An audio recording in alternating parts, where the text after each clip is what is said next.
जय श्री राधे कृष्ण। आइए सुनते हैं गुरु पूर्णिमा की कथा।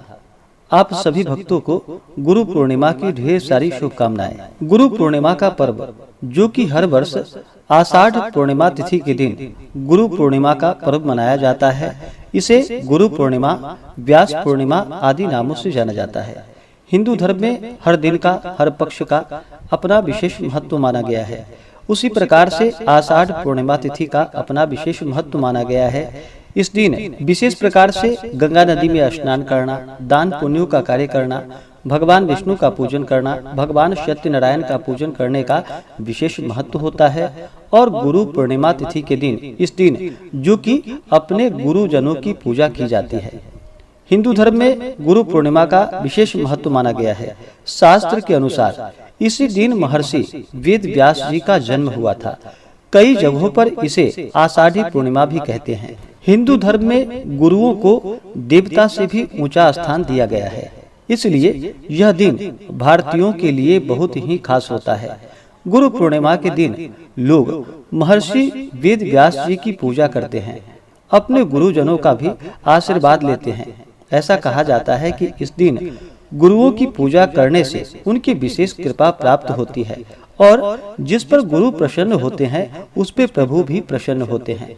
इसलिए इस दिन जो कि अपने गुरुजनों का विशेष प्रकार से पूजन करना चाहिए, और आपसे जो भी बड़े हों, माता पिता, भाई बहन, उन्हें भी गुरु तुल्य मान करके आषाढ़ पूर्णिमा तिथि के दिन इनका पूजन करना चाहिए। गुरु पूर्णिमा का व्रत, जो कि इसे सूर्योदय व्यापिनी इस व्रत को ली जाती है, और आषाढ़ पूर्णिमा का जो व्रत होता है, जो प्रत्येक पूर्णमासी का व्रत करते हैं, उस व्रत को चंद्रोदय व्यापिनी, रात्रि व्यापिनी ली जाती है। गुरु पूर्णिमा तिथि के दिन, इस दिन सुबह उठ करके नित्य क्रियाओं से निवृत्त होकर के गंगा नदी में स्नान करना चाहिए। गंगा नदी में अगर स्नान नहीं कर पाते हैं तो घर के नहाने के पानी में ही थोड़ा सा गंगा जल मिला करके स्नान करना चाहिए। शुद्ध वस्त्र धारण करके भगवान सूर्य देव को अर्घ्य प्रदान करना चाहिए। अपने इष्ट देवता, कुल देवता का पूजा करना चाहिए। इस दिन भगवान सत्यनारायण का पूजन करना चाहिए, भगवान विष्णु, माता लक्ष्मी का पूजन करना चाहिए, भगवान शिव का पूजन करना चाहिए, भगवान शिव का अभिषेक करना चाहिए, और अपने गुरु की, जो कि पूरे विधि विधान के साथ, गुरु को एक अच्छे आसन पर, जो कि उच्च आसन हो, स्थान ऊंचा होना चाहिए, वहां पे अपने गुरु के लिए अच्छे प्रकार से आसन लगा करके गुरु को वहां बिठानी चाहिए, और अपने गुरु जी के चरणों को धो करके उनका विधिवत, जो कि अक्षत, चंदन, पुष्प, धूप दीप आदि से पूजा करनी चाहिए। उन्हें पुष्प माला पहनानी चाहिए, उन्हें भोजन ग्रहण करवाना चाहिए, और अपने सामर्थ्य के अनुसार जहाँ तक जो भी बन सके अपने गुरु को कुछ न कुछ दक्षिणा स्वरूप भेंट देनी चाहिए। जितना भी आपका समर्थ हो तो अपने गुरु का अवश्य ही पूजन करके उन्हें दक्षिणा स्वरूप कुछ न कुछ भेंट करना चाहिए। इससे गुरु का आशीर्वाद प्राप्त होता है और भगवान विष्णु का भी कृपा प्राप्त होता है। महर्षि वेद व्यास जी, जो कि भगवान विष्णु के ही अवतार माने जाते हैं। तो आइए सुनते हैं गुरु पूर्णिमा से जुड़ी हुई कथा। कथा के अनुसार महर्षि वेद व्यास जी को भगवान विष्णु का अंश माना गया है। वेद व्यास जी की माता का नाम सत्यवती और पिता का नाम ऋषि पराशर था। महर्षि वेद व्यास जी को बचपन से ही अध्यात्म में बहुत रुचि थी। वैसे तो महर्षि वेद व्यास जी को, जो कि जन्म से ही ज्ञानवान होने का आशीर्वाद प्राप्त था, लेकिन एक बार उन्होंने अपने माता पिता से प्रभु के दर्शन करने की इच्छा प्रकट की और वन में तपस्या करने की अनुमति मांगी। वेद व्यास जी की इस बात को सुनकर उनकी माता ने उन्हें वन में जाने को मना कर दिया। माँ की इस बात को सुनकर वेद व्यास जी वन जाने की हट करने लगे। वेद व्यास जी के हट करने की वजह से माता सत्यवती को उन्हें वन में जाने की आज्ञा देनी पड़ी।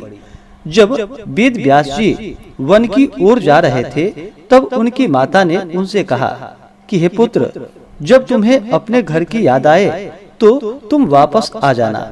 माता के इस वचन को सुनकर वेद व्यास जी वन की ओर चल पड़े। वन में जाकर वेद व्यास जी कठोर तपस्या करने लगे, और भगवान के आशीर्वाद से वेद व्यास जी को संस्कृत भाषा का ज्ञान हुआ। इसके बाद उन्होंने वेद, महाभारत, 18 महापुराणों एवं ब्रह्मसूत्र की रचना की। लोगों को वेदों का ज्ञान देने की वजह से ही आज भी इन्हें गुरु पूर्णिमा के दिन प्रथम गुरु के रूप में इनका पूजन किया जाता है, इन्हें याद किया जाता है। गुरु पूर्णिमा तिथि के दिन इस दिन जो कि शुद्ध और सात्विकता का पालन करते हुए इस दिन रहना चाहिए, ब्रह्मचर्य का पालन करना चाहिए। जो भी व्रत को धारण करते हैं उन्हें व्रत के दौरान किसी के ऊपर क्रोध नहीं करनी चाहिए। अपने मन में किसी के प्रति ईर्ष्या या द्वेष का भाव नहीं लाना चाहिए। पूर्णिमा तिथि के दिन जो कि चंद्रमा अपने पूर्ण रूप में होते हैं, चंद्रमा मन के कारक माने जाते हैं, इसलिए इस दिन तामसिक वस्तुओं का बिल्कुल भी प्रयोग नहीं करना चाहिए। जहाँ तक हो सके मंदिरों में, तीर्थ स्थानों में दीप आदि का दान करना चाहिए।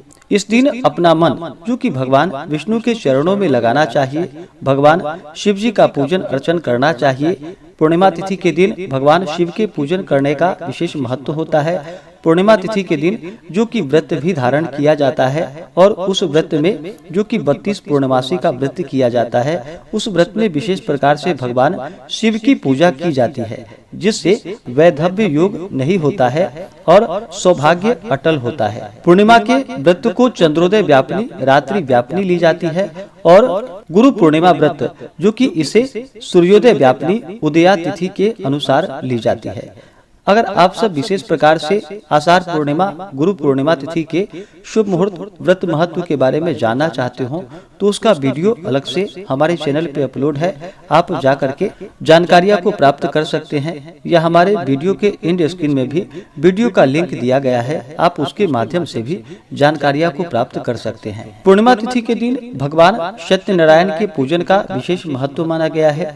वैसे तो भगवान सत्यनारायण का पूजन किसी भी दिन संध्या कालीन किया जा सकता है। विशेष प्रकार से शाम के समय में भगवान सत्यनारायण का पूजन करना चाहिए, कथा श्रवण करनी चाहिए, भगवान सत्यनारायण की आरती करनी चाहिए। भगवान सत्यनारायण का पूजन जो कि कली काल में बड़ा ही पुण्यफलदायी माना गया है। इससे व्यक्ति के सभी प्रकार के दुख और कष्ट दूर होते हैं तथा सुख और समृद्धि का आशीर्वाद प्राप्त होता है। अगर आप सब श्री सत्यनारायण व्रत कथा को सुनना चाहते हो तो उसका भी वीडियो हमारे चैनल पे अपलोड है, या हमारे वीडियो के एंड स्क्रीन में वीडियो का लिंक दिया गया है। आप उसके माध्यम से भगवान सत्यनारायण का कथा श्रवण कर सकते हैं। तो आशा करता हूँ कि यह जानकारी आपको अच्छा लगा हो। ऐसे ही ज्ञानवर्धक जानकारियाँ प्राप्त करने के लिए हमारे इस चैनल पे अगर आप नए हैं तो चैनल को लाल बटन दबा करके सब्सक्राइब करें, साथ में बेल आइकन घंटी को दबाएं ताकि मेरे वीडियो का नोटिफिकेशन आपको समय से मिलता रहे। वीडियो को लाइक करें, शेयर करें। सुखी रहें और स्वस्थ रहें।